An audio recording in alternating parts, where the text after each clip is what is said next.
هێزی پێشمەرگەی کوردستان لە هێڵی پێشەوەی شەڕی مووسڵدا قوربانی بۆ جەنگێک دەدات کە پێ ناچێت هیچ دەستکەوتێکی سیاسی ئەوتۆی بۆ کورد تێدا بێت.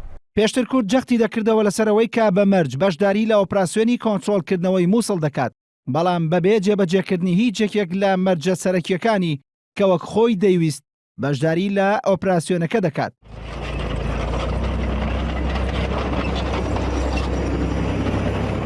لە چەند مانگی ڕابردوودا بارزانی بەردەوام سووربوونی کوردی لەسەر ڕێکەوتنی پێشوەختە لەبارەی قۆناغی پاش کۆتاییاتنی داعش لە مووسڵ دەکردەوە.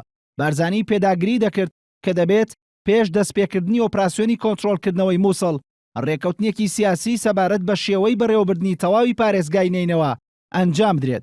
بە شێوەیەک هەرێمی کوردستان ڕۆڵێکی کاریگەری لە ئیدارەدانی ئەو پارێزگایەدا بێت. باوتەی چاودێرانی دۆخی سیاسی عێراق ئەم مەرجە سەرەکیەی کورد و پێداگری عێراق لەسەر ئەنجام نەدانی ڕێکەوتنی سیاسی پێشوەختە چەند مانگێک دەستپێکردنی ئۆپراسیۆنەکەی دواخست. ئەمەش نیگەرانی ئەمریکیەکانی لێکەوتەوە، چونکە بەرپرسانی واشنگتن دەیانویست هەر چۆنێک بێت لە پاش دەستپێکردنی هەڵبژاردننی سەرۆکایەتی ئەمریکا ئۆپراسیۆنی کۆنتڕۆڵکردنەوەی مووسڵ دەست پێ بکات.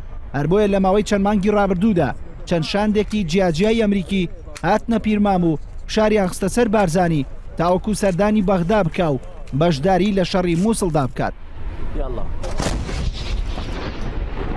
بارزانی بە یاوەری شاندێک چووە بەغدا و لەگەڵ حەیدەر عەبادی سەرۆکوەزیرانی عێراق کۆبەوە. دواتریش لە کۆنفرانسێکی هەواڵی هاوبەشدا هەردوو لایەن باسییان لە هەمانگی نێوان پێشمەرگە و سوپا کرد لە شەڕی مووسڵ بەبێ ئەوەی هیچ کام لە بارزانی و عەبادی ئاماژە بە ڕێکەوتنی سیاسی بکەن. عەبادی ڕاشی گەیاند ئامانج لە شەڕی مووسڵ بۆ دەستگرتن نییە بەسەر ناوچە و خاکدا، بەڵکو بۆ ڕزگارکردنی هاوڵاتیانە. چاودێرانی دۆخەکەش پیان وایە ئەم وتەیە عەبادی پەیامێکی ناڕاستە و خۆیە بۆ بارزانی کە پێشمەرگە لە پاش شەڕی مووسڵ لەسەر جەم ئەو ناوچانە دەکشێتەوە کە لە چوارچەوەی ئۆپراسیۆنەکەدا کۆنتڕۆڵیان دەکات. بەپێی ئەو ڕێکەوتنەی لە 12 تەمموزیشدا بە ئامادەبوونی بارزانی لە نێوان وەزارەتی پێشمەرگە و وەزارەتی بەرگری ئەمریکا واژوو کرا ئەوە بەسەر پێشمەرگەدا دەسەپێنێت کە لە دوای شەڕی مووسڵ لە هەموو زەویەکان بکشێتەوە. ئەوەش پێچەوانەی سەرجەم لێدوانەکانی لەمەوبەری بارزانیە کە بەردەوام دەیوت پێشمەرگە هەر زەویەک بە خوێن کۆنتڕۆڵی بکات لێی ناکشێتەوە. چەندین کوبوونەوە ئەنجام درا لە بینی سەرکردەکانی عسکەری هەردوو لە پێشمەرگە و سوپای عێراق بۆ ئەوەی بگەینە پلانێکی هاوبەش بۆ ڕزگارکردنی مووسڵ. ئێوارەی ڕۆژی هەفتەی ئەم مانگە لەگەڵ دەستپێکردنی ئۆپراسیۆنەکەدا بارزانی لە میحۆری خازر ڕایگەاند پێیان خۆش بووە لەگەڵ پلانی سەربازی پلانی سیاسیش هەبووە، بەڵام بەهۆی پەلەیی لایەنەکانی دیکە ئەو ڕێکەوتنیان ئەنجام نەداوە. وتیشی ئەو شوێنانەی تا پێش ئۆپراسیۆنەکە کۆنتڕۆڵیان کردوێتەوە لێی ناکشێنەوە، بەڵام ئەو ناوچانەی کە لە چوارچەوەی ئۆپراسیۆنەکەدا کۆنتڕۆڵی دەکەنەوە دواتر بڕیاری لێدەدەن.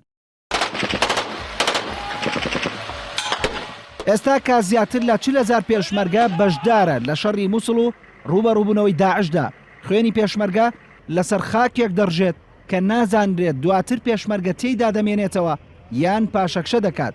ئەوەش پرسیاری لای بەشێک لە وڵاتیان دروست کردووە ئاخۆ شەڕێک هیچ ئەنجام و دەستکەوتێکی سیاسی بۆ کورتیادا نەبێت، بۆچی گیانی ڕۆڵەکانیان بکرێتە قوربانی و سوتەمەنی ئەو جەنگە.